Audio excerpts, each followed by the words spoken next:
Injection ಹಾಕಿದ್ರೆ baby ಆಗ್ಬಿಡುತ್ತಾ ಅಥವಾ ಬೇರೆ ಯಾರಾದ್ರೂ ಸ್ಪರ್ಮ್ ಇಟ್ಟು ಇವ್ರು ಬೇಬಿ ಮಾಡ್ತಾರನ್ನ ತುಂಬಾ ಕ್ವಶನ್ ಕಾಡ್ತಾ ಇರೋದು.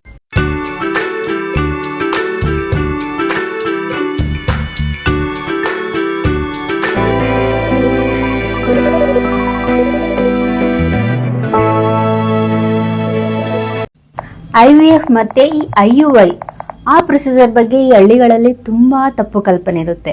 ಸೊ ಅವ್ರಿಗೆ ಏನ್ ತಪ್ಪು ಕಲ್ಪನೆ ಅಂತಂದ್ರೆ ಇಂಜೆಕ್ಷನ್ ಹಾಕಿದ್ರೆ ಬೇಬಿ ಆಗ್ಬಿಡುತ್ತಾ ಅಥವಾ ಬೇರೆ ಯಾರಾದ್ರೂ ಸ್ಪರ್ಮ್ ಇಟ್ಟು ಇವ್ರು ಬೇಬಿ ಮಾಡ್ತಾರನ್ನ ತುಂಬಾ ಕ್ವಶನ್ ಕಾಡ್ತಾ ಇರೋದು.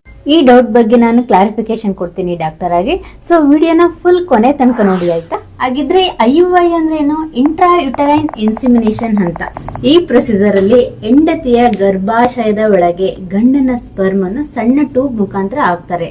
ನಾರ್ಮಲ್ ಆಗಿ ಇದು ಗಂಡನ ಸ್ಪರ್ಮೆ ಹಾಕ್ತಾರೆ, ಬೇರೆ ಯಾರ್ದು ಸ್ಪರ್ಮ್ ಹಾಕಲ್ಲ. ನ್ಯಾಚುರಲ್ ಪ್ರೆಗ್ನೆನ್ಸಿ ಆಗೋ ಚಾನ್ಸ್ ನ ಹೆಚ್ಚಿಸೋಕೆ ಈ ಪ್ರೊಸೀಜರ್ ಅನ್ನ ಮಾಡ್ತಾರೆ. ಈಗ ನಿಮ್ ಡೌಟ್ ಕ್ಲಿಯರ್ ಆಯ್ತಾ? ನೆಕ್ಸ್ಟ್ IVF ಪ್ರೊಸೀಜರ್ ಅಲ್ಲಿ ಹೆಂಡತಿಯ ಅಂಡಾಣುಗಳನ್ನು ಪ್ಲಸ್ ಗಂಡನ ಸ್ಪರ್ಮ್ ಅನ್ನು ಲ್ಯಾಬ್ ನಲ್ಲಿ ಸೇರಿಸ್ಬಿಟ್ಟು ಒಂದು ಭ್ರೂಣನ ತಯಾರು ಮಾಡ್ತಾರೆ. ನಂತರ ಅದನ್ನು ಹೆಂಡತಿಯ ಗರ್ಭಾಶಯದೊಳಗೆ ಇಡ್ತಾರೆ. ಇದ್ರಲ್ಲೂ ಕೂಡ ನಾರ್ಮಲ್ ಆಗಿ ಗಂಡ ಹೆಂಡತಿಯ ಎಗ್ ಮತ್ತೆ ಸ್ಪರ್ಮ್ ಅನ್ನೇ ಬಳಸೋದು. ಇನ್ ಕೇಸ್ ಕಪಲ್ ಒಪ್ಪಿಗೆ ಇತ್ತು ಅಂತಂದ್ರೆ ಬೇರೆ ವ್ಯಕ್ತಿಯ ಸ್ಪರ್ಮ್ ಅನ್ನು ಬಳಸೋದು ಸ್ಪೆಷಲ್ ಕೇಸ್ ಅಲ್ಲಿ ಮಾತ್ರ ವೀಕ್ಷಕರೇ. IVF ಮತ್ತೆ ಈ IUI ಅಂತಂದ್ರೆ ಇಂಜೆಕ್ಷನ್ ಹಾಕಿ ಬೇಬಿನ ತಯಾರಿಸೋದಲ್ಲ. ಇದು ವೈದ್ಯಕೀಯ ಸಹಾಯದಿಂದ ಪ್ರೆಗ್ನೆನ್ಸಿ ಮಾಡೋ ವಿಧಾನ. ಗಂಡ ಹೆಂಡತಿಯದ್ದೇ ಜೀನ್ಸ್ ಇರುತ್ತೆ.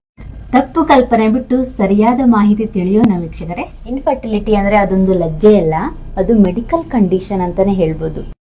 ಆದಷ್ಟು ಬೇಗ ಎಲ್ರಿಗೂ ಶೇರ್ ಮಾಡಿ ಅಂಡ್ ಲೈಕ್ ಮಾಡಿ. ಇನ್ನೂ ಹೆಚ್ಚಿನ ಮಾಹಿತಿಗಾಗಿ ಈ ನಮ್ಮ ಪೇಜ್ ಅನ್ನ ಫಾಲೋ ಮಾಡಿ.